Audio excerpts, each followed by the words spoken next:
So in a moment, I'm going to turn the microphone over to Jan Smith from Red Hat and Ben Owens, one of our FIT leaders. But first, let's take a look at some of the underlying principles that is governing the way that Red Hat operates.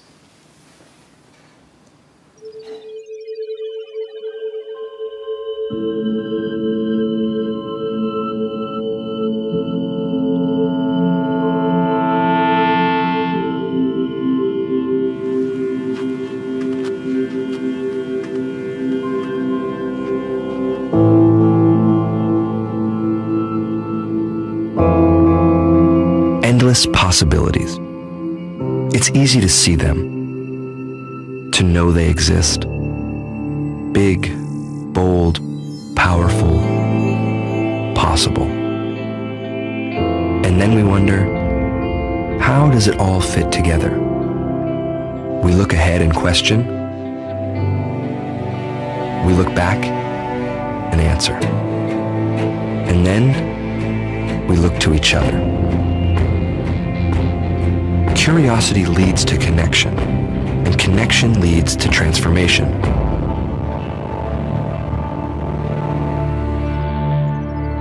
The forward motion of innovation comes when we connect with the ideas of those who came before us.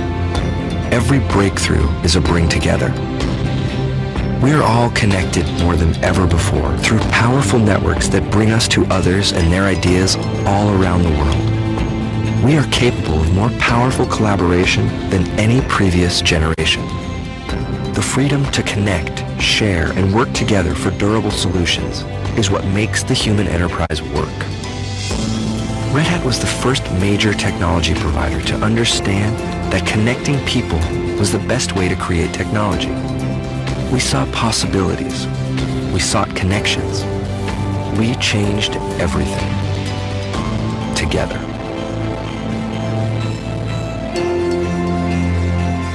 With our network of developer communities, customers, and global partners, Red Hat created a productive ecosystem, a renewable source of sustainable value creation, a shared global commons of powerful enterprise technology that belongs to everyone.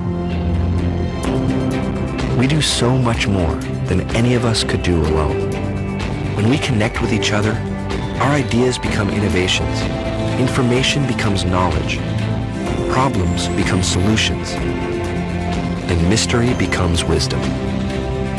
Our technology gives every possibility a chance to prove itself.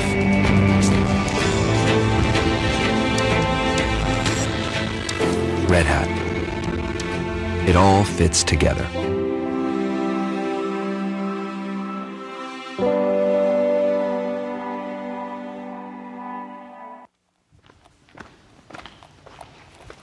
Every breakthrough is a come together. It's one of my favorite parts of that video and concepts. I'm Jan Smith, and I have the privilege of leading the Integrated People Solutions organization at Red Hat, and I am delighted and honored to be with you today. I also want to thank you for the wonderful work that you're doing. Two very important people in my life.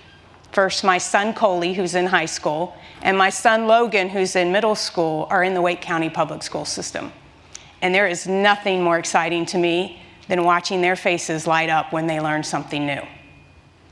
I know you are driven by possibilities. The possibilities of the individual young people that you work with every day, who they can become, and what they can achieve. At Red Hat, we are also driven by possibilities. The belief that we can generate powerful solutions to the world's most complex problems. And as the video said, we do this in collaboration with our customers, our partners, and our communities. At Red Hat, we don't just believe open is the best way to create software.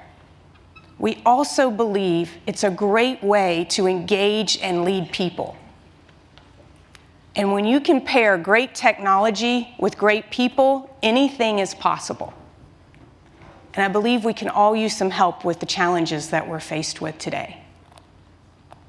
Speaking of those challenges, as business leaders and educators, I believe we're faced with a lot of common challenges.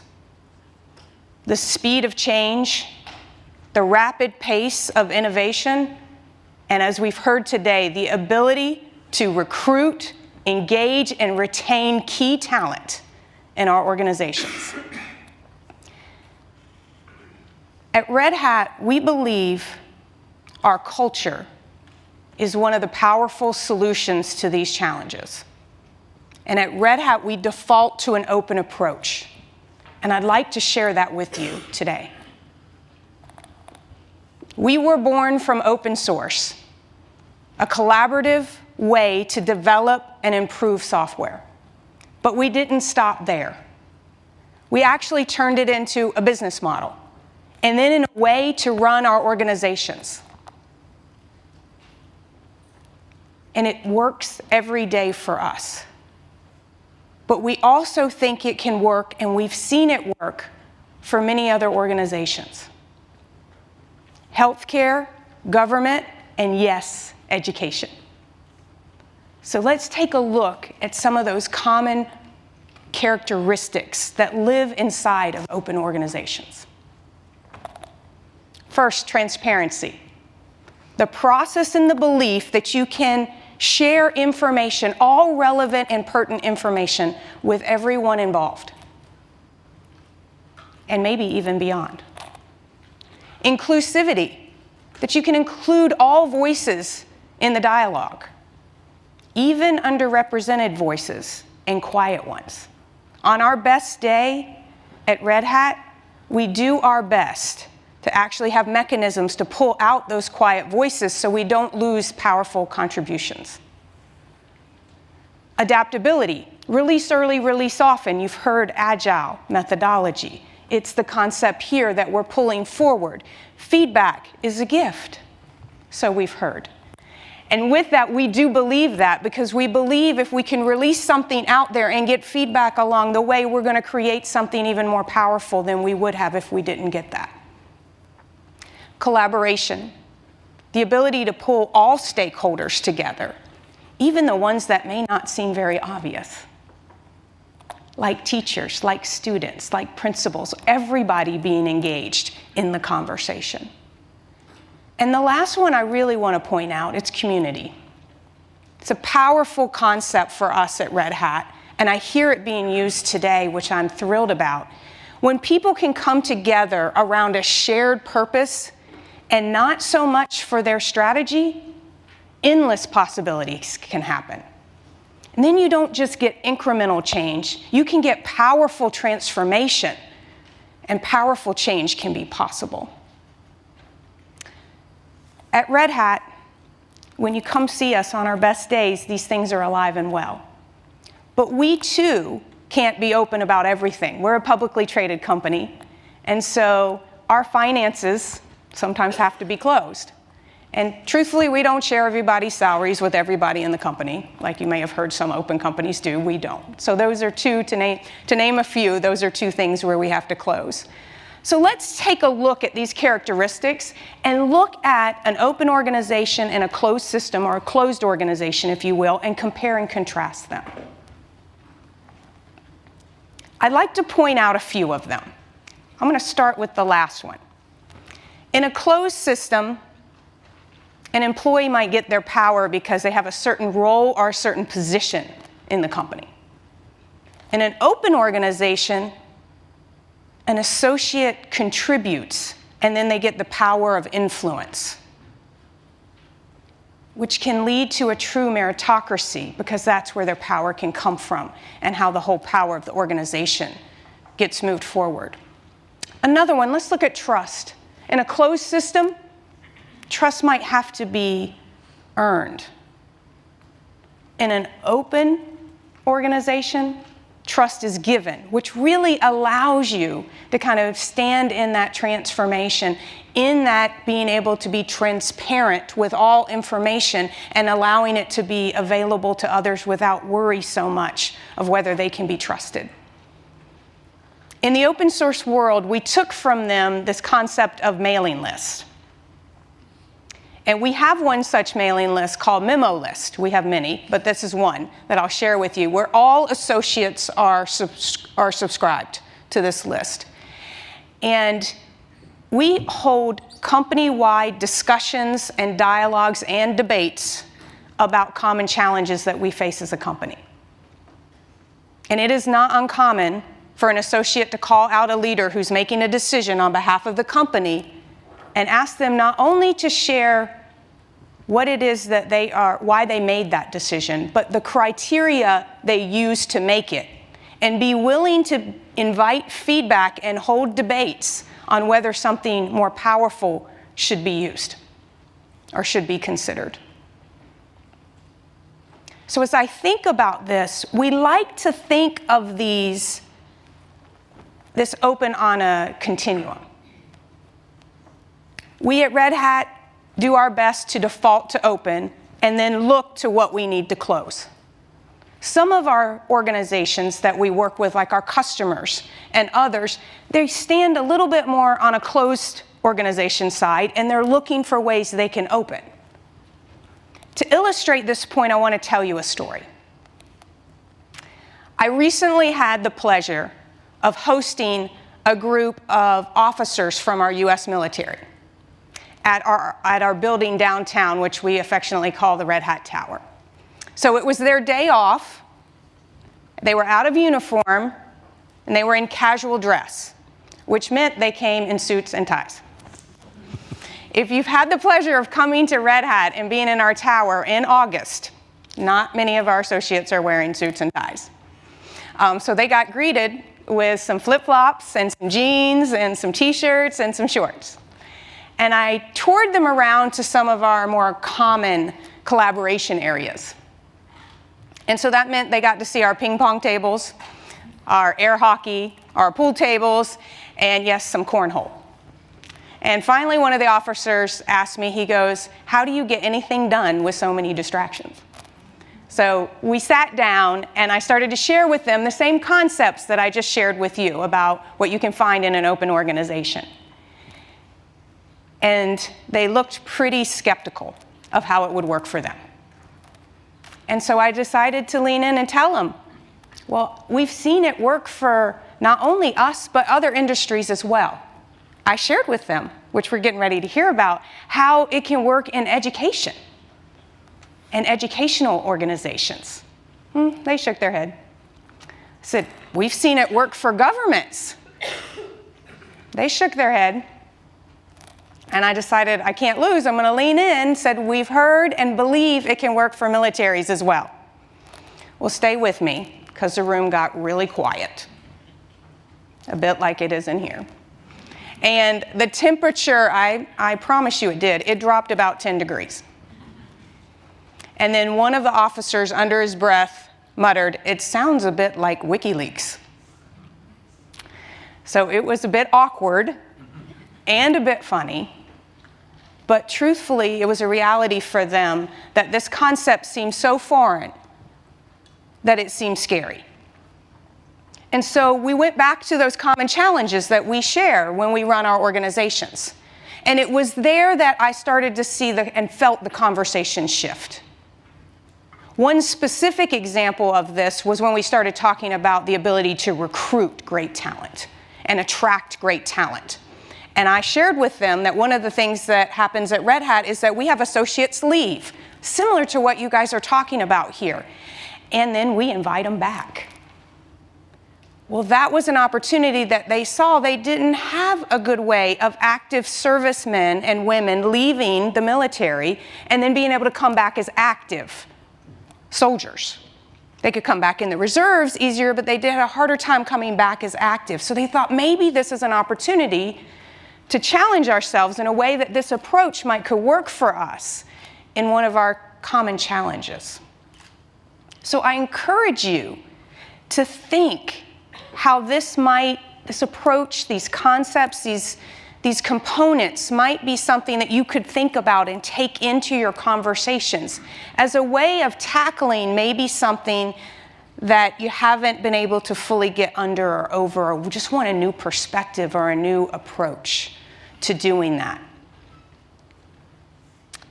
Yes, we default to open, and maybe that's not where you can jump to tomorrow, but maybe you can look across that continuum and think about how some of these approaches, practices, and challenges that you have, an open approach might work for you in a way that you hadn't thought of before. And if you ask me why I love to work at Red Hat, as an engineer by education, I am certainly jazzed by our technology. But that is not even the biggest reason why I work there. I work there because we're a mission-based company. And I know you work where you work because you're up for a mission-based solution. And I really do believe in the purpose that we generated as a company together. And that is that open can unlock the world's potential. So I hope something that I've shared today will help you see that. And I think as Ben takes this into his discussion with you and shows you how these concepts he's seen work and actually been a part of creating inside an educational environment, that it will inspire you.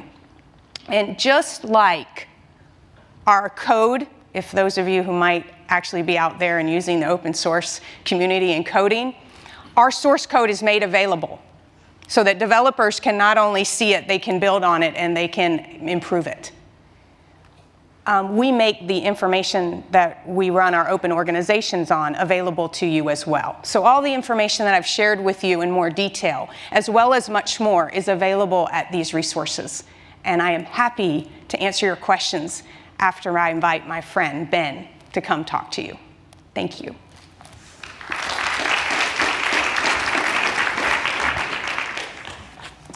Good morning. So real quickly, just by a show of hands, how many in here had heard of the open source way before Jan's talk? Okay, that's a fair amount. Good. Maybe if we hadn't been in Raleigh, that might not be the same. So now let me ask a more loaded question, and I want you to be truly honest. Raise your hand if you fundamentally believe that this could be a tool that we can use to be first in teaching in North Carolina. Okay. Well, my role over the next 10 minutes is to convince the skeptics and reinforce those who raise your hand. So that's what I hope to do. So I want to start that by telling a story that has nothing to do with education, and it involves my previous life as an engineer. I was actually asked to manage a production unit of this compound. Any chemists or chemical engineers in the room, you might recognize this as a catalyst. It was a free radical initiator. It's a mouthful. But when I assumed this role, like on the second day, I was told, well, we have a new competition from China. And their cost per pound for making a similar compound is about half of what we're able to make it for. Now, you want to talk about a crisis and a sense of urgency. That created it. Because it meant that if we didn't respond quickly, we were going to have to shut this facility down. And that was going to impact at least 300 jobs. Now, typically in my organization, which is a large corporation, we solve problems by involving engineers, research and development, senior management, and consultants to address this type of big problem. But we didn't have time for that. We had to respond quickly or we were going to be out of business. Now notice who didn't get involved typically in this process. The folks on the front line, the operators, the mechanics, the technicians, who knew this process intimately. We were really good at doing analytical approaches to solving problems, but we weren't very good at involving everyone. So what I did and others did as a team is we looked at this hierarchical organization and we defaulted to open, although we didn't know it at the time. That's not what we called it. But we challenged ourselves to say we've got to respond more quickly and nimbly to this problem, and the traditional hierarchical model is not going to work. The hierarchical model is good for conformity and compliance and expected results routinely, but it was not good at solving problems like this. So we created a distributive leadership model. Again, not really knowing that we were adopting what Kotter has emphasized in Accelerate. But we did that in a way to bring in folks that really understood this process, and I'm proud to say that that process is still running to this day. So what does any of that have to do with education? I would say everything. Because what's wrong with this picture? We are essentially adopting or using the same model that has been in place for over 100 years, right? It's an industrial model that we have got to change in order to be more responsive to the critical needs of the future. That model suggests that there are ways that we can solve problems. And the problems I'm talking about are not a new software program or a bus schedule. It's problems like some of our students are leaving our schools without the skills needed to thrive in a global workplace. Problems like we have an inability to really attract and retain high-quality teachers in our schools, especially our high-need schools. And students at the margins are getting left behind as the world races past us. Those are the types of problems that have to involve the folks on the front line. And guess who those are? The teachers, and yes, even the students. And I would submit that a default to open, as Jan has emphasized, is a way to do that, and a way to rethink this hierarchical model that we've had in place for far too long. Now, a way to do that is what I'm suggesting is an open way learning model that is based on shared mission and vision, distributive leadership, where you have a culture of collaboration in place, and free exchange of knowledge. When those cultural elements are in place, it leads to an innovation ethos, innovations that can indeed address the types of problems we're talking about. So let's start for a moment with a clear vision. I don't expect you to do that, but if I asked you now to get out a sheet of paper and write down your school or your organization's mission or your vision, would you be able to do that? Moreover, if you thought about everyone in your organization, and educators, that means students, if you were to ask them to write down, and I don't mean verbatim, I just mean the gist of your mission and vision, would they be able to do that? And finally, this litmus test, if you were to give your mission and vision to a complete stranger and said, I want you to spend a day in my school or my organization, would they be able to see manifested in the actions in that day, that mission and that vision? If the answer to any of those is no, I suggest you've got some homework to do. Because to have that same sense of urgency, like the problem I identified early, you have to have a clear mission and vision throughout the entire organization. Secondly, I would submit we have to rethink the current hierarchical model. Now, I'm not here to bash that there's no place for hierarchy. There is. Again, the compliance, the control, the incremental change that we need to function as an organization has to be there. But we also need to look outside the education space to things like Silicon Valley or startups that are able to identify concerns in the marketplace and quickly respond to those.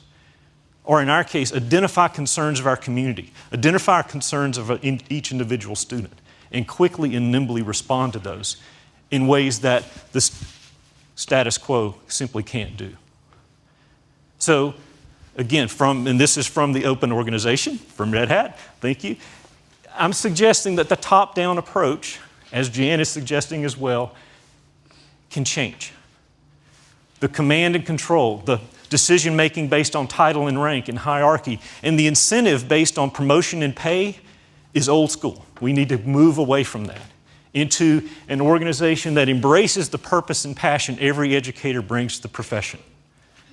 And in doing so, a meritocracy. If you're not familiar with that word, please look it up. You can use a meritocracy so that it's not saying that every idea gets implemented, but every idea gets heard. And then through that, we can catalyze decision making. And I would submit there's a movement in place now called teacher-powered schools that embrace this model. There's about 120 teacher-powered schools across the country, one of which is the former school that I recently left, Tri-County Early College in Murphy. Now, that doesn't suggest that there's no hierarchy or that there's not a principal. In our case, there was.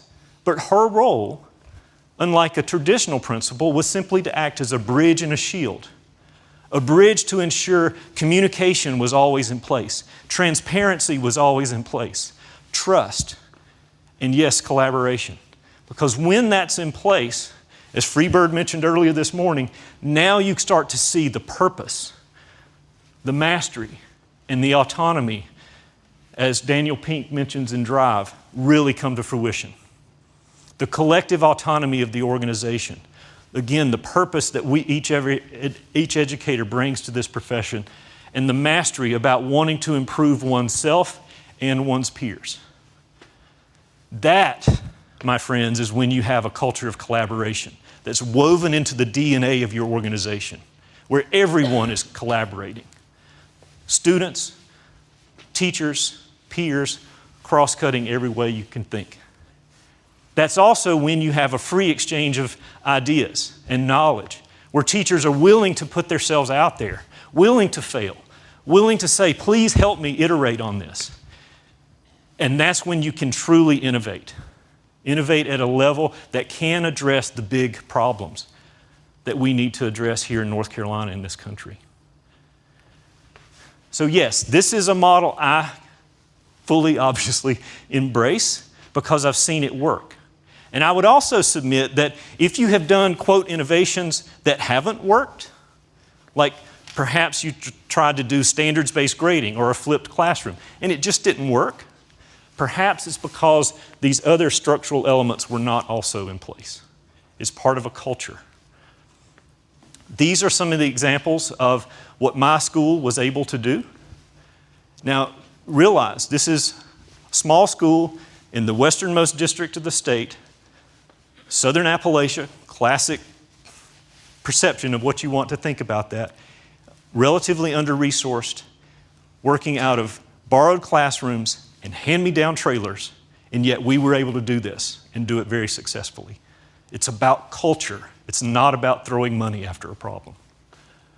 So we were able to create innovators every day, where our students were working, identifying things that they were passionate about in their communities and connecting the curriculum to them and learning it at a level of relevance so that the question, why am I learning this, never comes up. They're able to use the design process, regardless of their intended career, because they're able to see it and iterate and help each other learn and grow. And they're able to have conversations with members of the community that act as mentors and co-facilitators in their learning. That is relevant learning that every school needs to be doing. And yeah, we had some pretty good metrics in doing that. And I won't belabor the point. I will say that my bottle earlier was pretty green when I was thinking about that context. Let me back up just for a second. One I'm really proud of is the Global Schools Alliance. We were recently named as the 15th member of the Global Schools Alliance. That's 15 of the most innovative schools on the planet. And I just returned this past week from Cambodia, where I met with the other schools in that network. And you know what? When I had conversations with these wonderful educators, it was very clear that everyone could talk about the mission of excellence at their school. Everyone could talk about how they involve the entire learning community as collective creators of innovation. Everyone could talk about the collaboration, the free exchange, and the innovations that they were doing were really incredible. One example, this little school in Phnom Penh, the Liger Leadership Academy, is working today with NASA to get Cambodia's first satellite into orbit. Let me step back and reflect on that for a second. A group of high school students is working with NASA engineers to launch Cambodia's first satellite. My friends, if that can happen in Cambodia, there's no excuse why any school in North Carolina can't be doing the same level of innovation. And that's my challenge. What Jan talked about is not just pie-in-the-sky stuff that only works in a high-tech company like Red Hat. It can work in education, and it can work starting tomorrow. In whatever role you have in the stakeholders of education, you've got a piece of that you can begin tomorrow. That's my passion. Join me in doing it so that North Carolina can be the first in teaching. Thank you.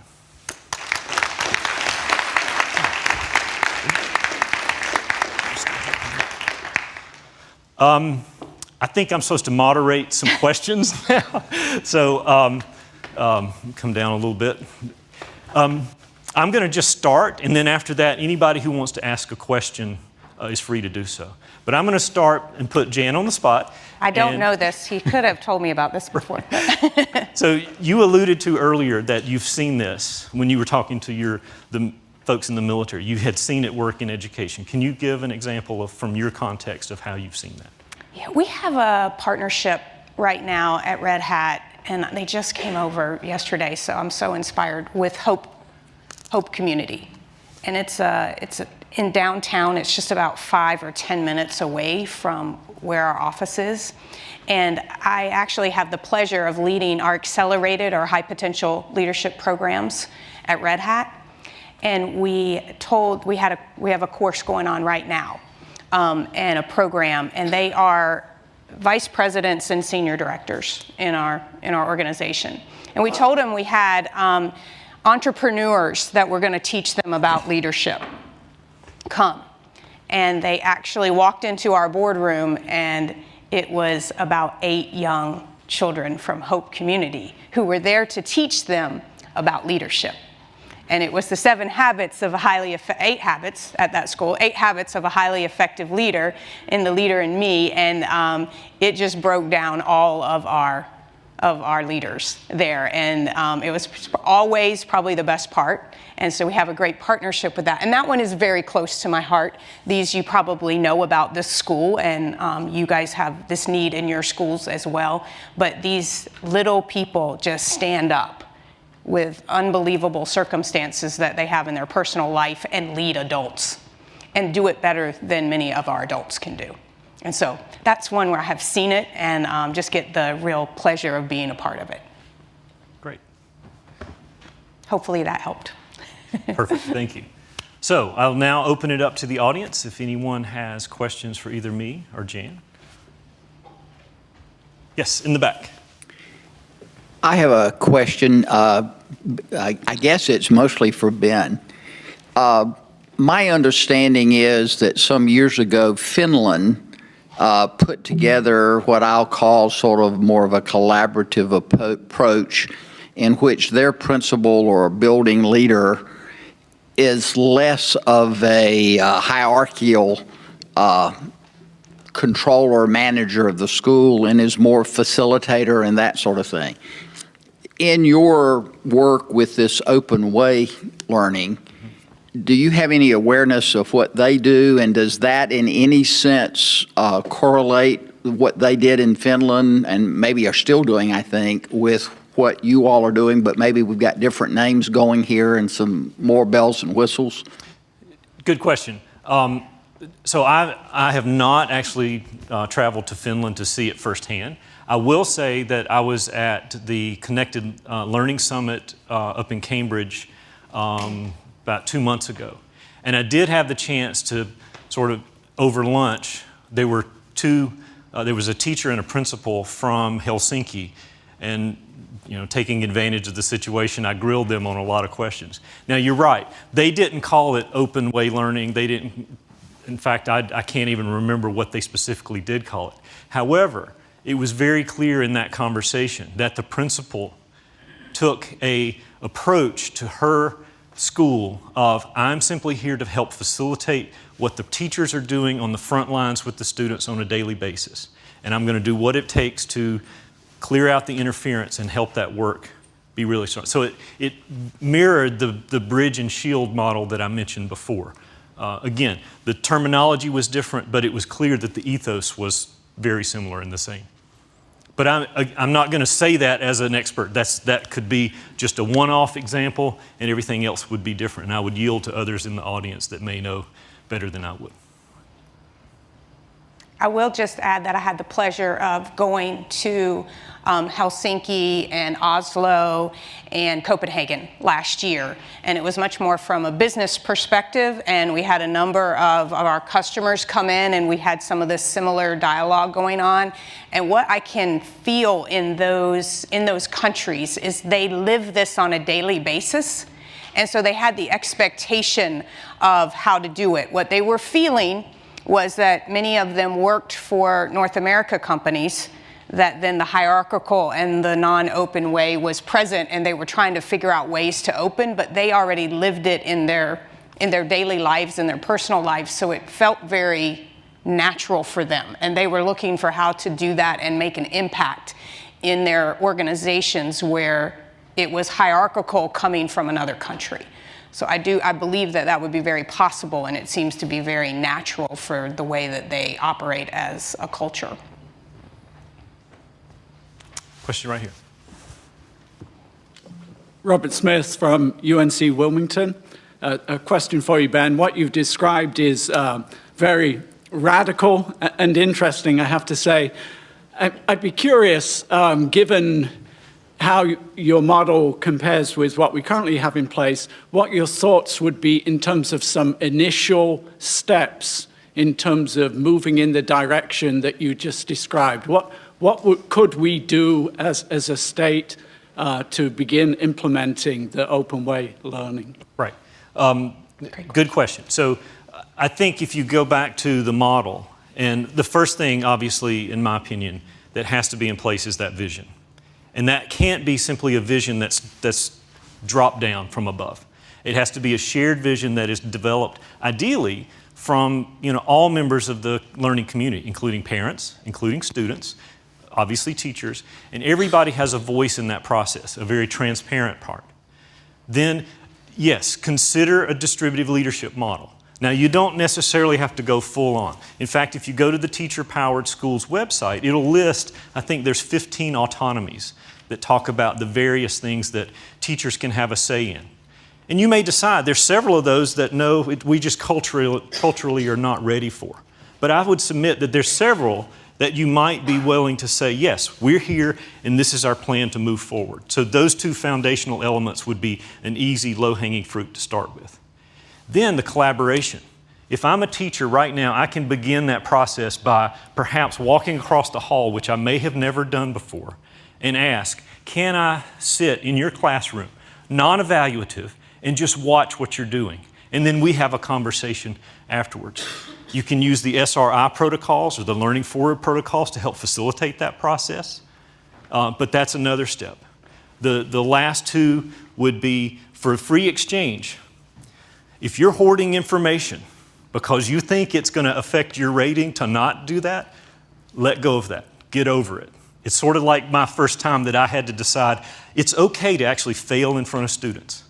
So again, as teachers and as administrators, be willing to put yourself out there and have that conversation. Because when you do those four things, the last one is easy. Now you're ready to do very specific local problem solving that's true innovation. Not buzzword innovation, but true innovation that can affect the outcomes of your learning community. And I would submit that every one of what I just mentioned does not have to require something from Senator Horn or others in here. That's something you can do tomorrow. If I could share one thing to that. We recently, as a company, just went through the process of having a company-wide dialogue about our purpose. Open unlocks the world's potential is what we came up with. It's not because we didn't have a mission and a purpose before. We had a lot of new associates coming in that we wanted to make them a part of that. And so we went on this company-wide dialogue together. And the question that we asked to start was, share a story where you were proud to be a Red Hatter. And we got well over 3,000 stories. And then we were able to use our software that actually took us down to themes that then came to ability to put it back out into our environment, into our company. And an associate came up with Open Unlocks the World's Potential, and another one as well. And we voted as a company. And then therefore, everybody could have their own story about the purpose and how that got created and also what that means to them. So that's an option for the first statement of how you could use the open way just to get you started in the first step. I think they said that we need to wrap up. Yes. We're standing in the way of lunch. Yes. Please join me in thanking